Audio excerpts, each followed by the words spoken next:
Welcome to Rockstar Productions, where in this video we are going to test out the TurboGrafx 16 Mini from Konami. Stay tuned! Hello everybody and welcome to Rockstar Productions. Now if this is your first time to the channel, I just want to take a second and say thank you for stopping by and checking out what we have going on here today. I really do appreciate it. If you like what you see here, I invite you to check out some of our other videos here on the channel, including our unboxing of the TurboGrafx 16 Mini. And if you really like what you see here, do me a huge favor. Hit that thumbs up button, hit that subscribe button, and hit that bell notification. And I've got a simple question for you. I want to hear from you down in the comments. Did you ever own a TurboGrafx or a Core Graphics or a PC Engine? Did you ever own one of these back in the day? So the TurboGrafx 16 Mini is now out. People can get them. There was some issues with delayed shipping due to the global health pandemic. Those have been pretty much set aside and they are now here. A couple weeks ago we did film our unboxing of this and I've been playing it pretty regularly. It's a good little system, but it's not flawless. So what we're going to do here today in this video is we're just going to go through gameplay. We're not going to show every game. We're going to show what games are on here, but I'm not going to play every one that we have on here. I'm just going to show some of my personal favorites, some of my highlights, some of the hits, some of the misses, and whether or not I think you should buy one. Let's get started. So here on the couch, one of the nice things about the TurboGrafx Mini is the controller that it comes with. It has a nice 10-foot long cord. I'm glad to see this has pretty much become the norm for these mini systems. As you can see, we have the kind of screensaver going on right now. Let's go to the main menu because there's some interesting things here.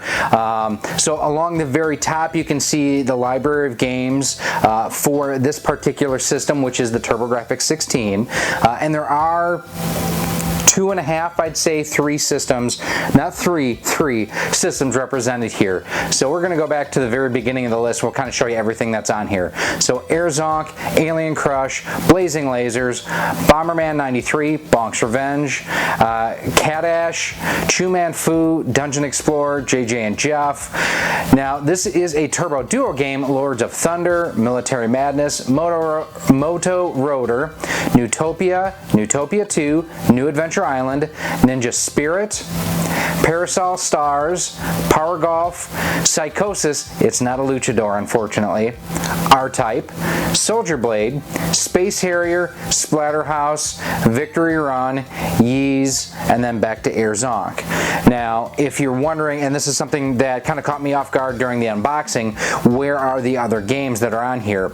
You actually press down and if you see there's the settings, sort A to Z, select console. Right now I have it set to the TurboGrafx 16. If I press the number 1 button here, it will take me to the PC Engine games. And on here, we'll go to the very beginning on here as well. You have Dracula X, Rondo of Blood basically, Aldine's, A Pair Gate Ball, Bomberman 94, Bomberman Panic Bomber, Cho Anaki, I'm probably butchering some of these names. I'm not even going to try that one. Dragon Spirit, Dungeon Explorer, Fantasy Zone, Galaga 88, Ginja Fuke Denitsu Sapir, Gradius, Gradius 2, Jason Necromancer, Nectaris, Newtopia, Newtopia 2, Ninja Ryukaden, PC Genjin, it's Bonk, Salamander, Life Force for us here in the States, Snatcher, again I'm going to skip past some I just can't say, Spriggan Mark II, Star Parodier, Super Darius, Superstar Soldier, the Genji and the Heike clans, the Kung Fu, the Legend of Valkyrie, Yeez 1 and 2, and then back we're at Rondo of Blood essentially. So you have a good selection of games on here. Now if you would rather have, so this says PC Core Graphics if you look in the upper left hand corner. If you go into settings, menu design, there we go. So you can go back and forth between the PC Core Graphics and the PC Engine, and all that changes, and we'll return to main menu, now you can see it's the white background like the PC Engine. So basically if you prefer a dark mode, go to the Core Graphics. If you prefer the light mode, the PC Engine. The layout and everything, it's exactly the same. So we will go back out of here, and I'm going to go back to the TurboGrafx side of things. Now, with the PC Engine TurboGrafx games, for the imports that were Japanese only, they're not translated. So there are games you may have problems playing. But there are so many amazing games on here, and I'm going to go through just some of my favorites that I've played. And we are going to start with Bonk's Revenge. The way that this looks and sounds and feels, I mean, it's awesome. So we are going to press run, and that is the one thing that I have had to get used to on this controller, is it's run, not start. So we are going to do expert for a moment. Now, I did not have a TurboGrafx when I was a kid. We had the NES and we had the Super NES, and I had an Atari 2600, but we did not have a TurboGrafx, and not because of any hate or anything for it, but we just couldn't afford it. So I think the graphics here on Bonk's looks great. You do have, as you saw, he was kind of doing the multiple flips. The turbo buttons are here just like on the originals. Graphically, you know, I think that the graphics look accurate, they sound accurate, at least from what I've seen from, and I hate to say it, from emulation. Now, to get back to the home screen, you just tap select and run, and here you can actually save, like you see in the one spot. I actually have a save game here for Bonk's. You can load that, you can return the main menu, really like on the system. They're variants of something I would play on the NES or the Super NES. So that has, you know, to me, where I've really enjoyed this. The music is incredible on these games too. I mean, that's one thing that NEC Hudson Soft really nailed on the TurboGrafx, was the audio was superior to what Sega and Nintendo were doing at the time. And when I say Sega at the time, I'm talking more the Master System and less the Genesis. But I mean, here you can just see how bright and colorful everything is, how great the music sounds. I mean, this is, you know, in a world, I don't know why I jumped over, I'm invincible right now. In a world when you're competing against the NES and the 8-bit games, this is something that really should have destroyed the NES back in the day. But Nintendo did a better job of marketing their system. All right, die here a lot, there we go. New Adventure Island, I think, looks great. Reminds me of Super Adventure Island, quite honestly, for the Super NES. R-Type, another classic shooter. And this is one thing I will say, if you like shooters, this will be one of the systems you really want to pick up.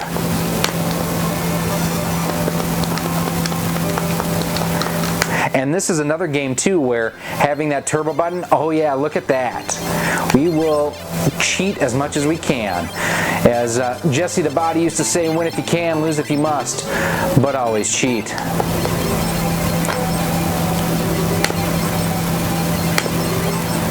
And there we have our first pod.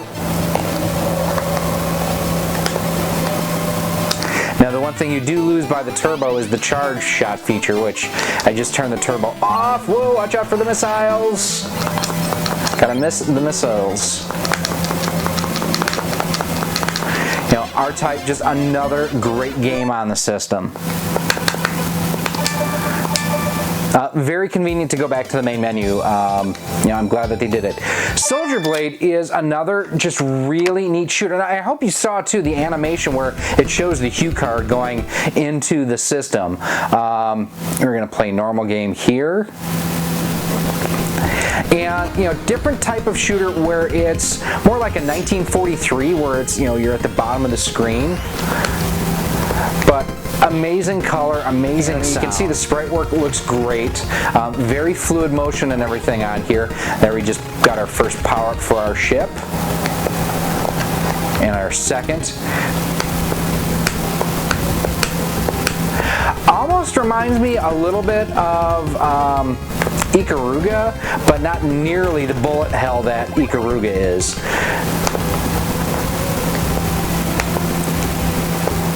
I mean, if you like shooters, this is the system for you. Return it.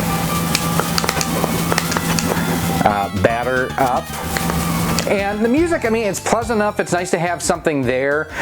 It's not the greatest. And that's about, on the TurboGrafx side, those are really the games that I've stuck to. I've actually probably played the PC Engine stuff a little bit more. Primarily, I have played a ton of Bonk. So we're gonna go back to the beginning. But so Dracula X is on here, and I'm gonna go ahead and we are going to pause the game. See that animation? That's so cool. We are going to hit this because I'm going to load my save state, because you can't skip the cutscenes in here. You can't skip the damn cutscenes. Select, run, nothing. I can get back to the main menu, but I can't skip past any of this. That's kind of disappointing. And I know it's accurate to how the game was, but goodness, that's a long opening sequence that's on there. Never been a huge Bomberman fan, I gotta say that. But I want to take you and I want to show you Galaga 88. It's Galaga, right? How good can it be? Galaga 88 is amazing. This is one of those, now that I actually have an actual TurboGrafx 16, I want a physical copy of this. I mean, it is everything that you loved about the original, but the graphic potential is turned up and it just looks amazing. And I think on this dude I need to just blow him up. I mean, great version of Galaga on here. Gradius. This is essentially the NES version of Gradius with the graphics and everything cranked up. And one thing I do want to show you, I'm going to pause here in a second. So up, up, down, down, left, right, 2, 1, run. And there we have all of our weapons intact. So yes, the Konami code does work on this. Now the one thing I did notice about this version over the NES version is the fact, and even the arcade, is it doesn't seem like the slowdown was there like in those versions. But I mean, it is the NES version now. You notice how the screen goes up and down. That is different on this one. It almost reminds me of a Game Boy game where it does that the screen is not big enough to show you all the graphics. So there's Gradius.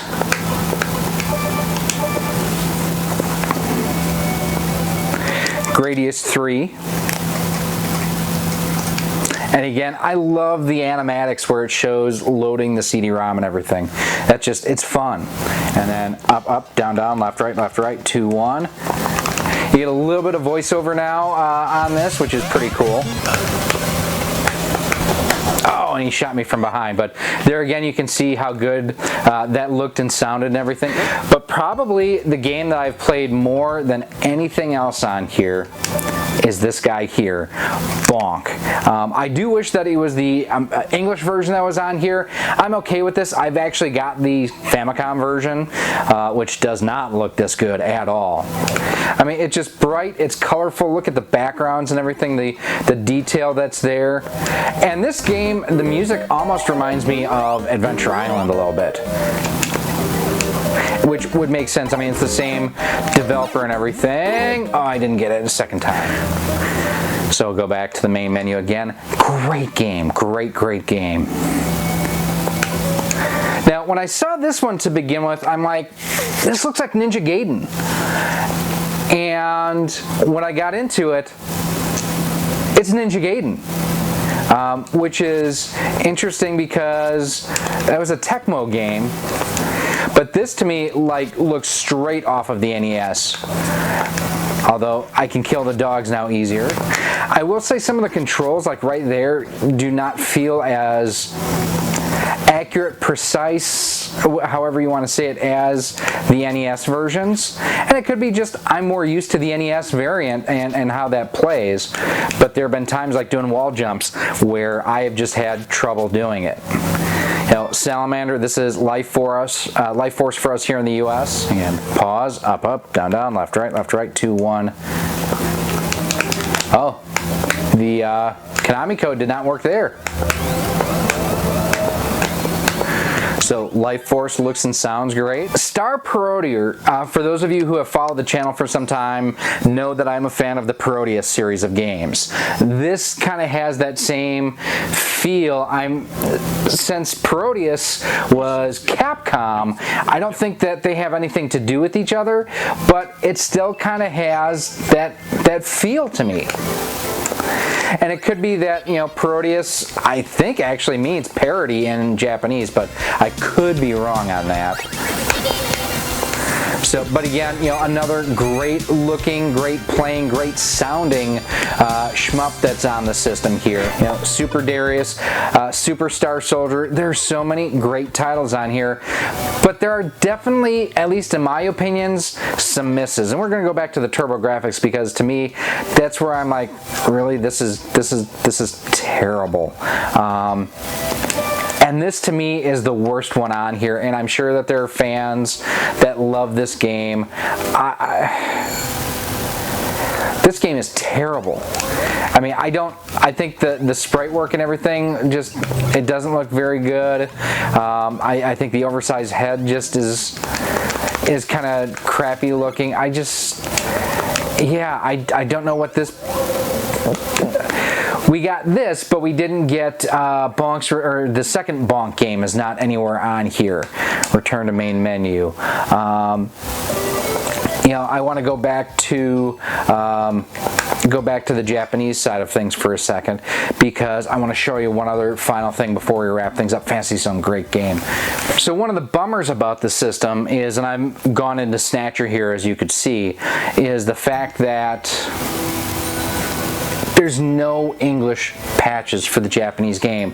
So for me, Snatcher, completely worthless. Even if I wanted to go through and play it, I can't. I don't speak Japanese. Wow. Japanese. Now, if you do want to see a really cool video regarding this game and this series, check out Game and Browse. Aaron just posted a great video on this whole series, and I mean, like, what am I supposed to do here? Unless I grab my phone and have it aimed at the screen to be able to play it. Stuff like this, Konami had to know that people were going to want to play those games, and why they didn't take the time to translate is a pretty big loss. But overall, you've got 1, 2, 3, 4, 5, 6, 7, 8, 9, 10, 11, 12, 13, 14, 15, 16, 17, 18, 19, 20, 21, 22, 23, 24, 25, 26, 27, 28, 29, 30, 31, 32 PC Engine games. I'm going to do this smarter here on the TurboGrafx stuff. Go back to the beginning. We have 1, 2, 3, 4, 5, 6, 7, 8, 9, 10, 11, 12, 13, 14, 15, 16, 17, 18, 19, 20, 21, 22, 23, 24, 25 games on the other side. I mean, the library of games that's in here, really respectable. But they could have made the user experience a little bit better. Let's wrap things up. So the TurboGrafx 16 Mini, should you buy one? Well, I'll tell you first and foremost, I am someone who wished that they would have had a TurboGrafx 16 back in the day, and we just couldn't afford one. I'm glad that I not only have this, but I actually have a TurboGrafx 16 in the collection. So that being said, I think that I think that I'm the target audience that Konami is looking for this, because the TurboGrafx didn't have widespread distribution. It wasn't amazingly popular. So they're looking to capitalize on people like me who wish that they would have had one of these versus any of the other mini systems, the PS1 Mini, the Genesis Mini, the NES and Super NES Classics. I had all of those. I have all of those. Where with this, I didn't have one of these. So in a lot of ways, playing on here was my first experience with many of these games. I think Konami did a great job with the selection of games. There's something for everybody here. If you like shoot 'em ups, you're going to love this system because there are a ton of shmups on here. I wish there were some more action platformers on here. I'm not a huge fan of having JJ and Jeff on here, but I just think it's a terrible game in general. Flame me in the comments. It's okay. I don't like Toe Jam and Earl either, and that game kind of reminded me epitome of Toe Jam and Earl in some ways. The controller is good. I like the fact that it has the slide switch for the turbo. I think Konami missed the mark a little bit on not having translations to different languages in the ROMs. Let's be honest here, these are all ROMs. They could have patched the ROM and put English translations in here if they wanted to, and they didn't, and I think that's a big misstep, especially for like Rondo of Blood, where what's going on story-wise, I have no idea, and I'm hoping that the homebrew community will go ahead and get a hack built for this, not necessarily to sideload more games, but just so that there can be translation patches. That would be a really nice added feature on here. I don't like the fact, and I covered this in our unboxing, that there is no label of controller 1, controller 2, and I think the placement of the power and HDMI ports a little bit awkward. So the power comes out, at least the slot for it is on the side here. The HDMI comes out of the back. Just have them both come out of the back. That would have really been just a cleaner overall installation. For $100, it's a good but not a great value, and there are games that are going to be on here that you will probably never play. Did we really need the golf game on here? I'll leave that up to you. But these are my opinions. Let me know what you think down below in the comment section. Now, if you do want to pick up a TurboGrafx Mini of your own, I will have an affiliate link down below to our Amazon storefront in a pinned post, where if you want to pick one up through there, it actually helps support the channel. I wish there was a discount associated with it. Unfortunately, it isn't. It's just an affiliate link, but it will help you get one if you are looking for one. Now, if you do have any other comments or questions, as always, feel free to email me at rocksolidmail@gmail.com. You can send me a message over on Twitter at RockSolidStudios. You can visit our Facebook page at facebook.com/RockSolidProductions and Instagram at instagram.com/RockSolidProductionsGK. Now, if you are looking for other retro gaming supplies, if you have an NES, a Super NES, a Genesis, or if you're looking for any clone systems or accessories to keep your old games running like new, do me a favor and head on over to CastlemaniaGames.com. The cool feature over there is he has what's called Castle Cash, where the more you spend, the more you earn towards future purchases. And what's really cool too is if you use promo code RockSolid10, you can save 10% off of most items on the website. And if you want to help support the future of Rock Solid Productions, so we can do things like get new lights, new mics, new tripods, and a whole lot more, there's a couple of different ways that you can do that. First and foremost, head on over to our Patreon page at patreon.com/rocksolid. For as little as $1 a month, $12 a year, you get early access to all of our content, exclusive content, and a whole lot more. You can also head on over to our Teespring store on screen right now, where we have t-shirts, sweatshirts, hoodies, and more, all featuring the Rock Solid Productions logo on a variety of retro style cartridges. And everything we raise gets put right back into the channel here. And finally, like I mentioned at the beginning of this video, if you like what you see here, if you want to see more, do me a favor, hit that thumbs up button, hit that subscribe button, and hit that bell notification, and let me know down in the comments, did you ever own an original TurboGrafx 16? And one of the reasons why you'll want to make sure that you hit that subscribe button is we do break stuff from time to time, but we do have the 8-bit TurboGrafx 16 2.4 gigahertz wireless controller that we'll be testing out with this very soon too. I am Gary, and this has been our look at the TurboGrafx 16 Mini from Konami. It's okay, not great, good, pretty good. Graphics and audio, great. Selection of games, okay. Overall, a decent mini system, and if you've never played the TurboGrafx, I pretty much recommend picking one up. Thanks for watching. I hope to see you soon.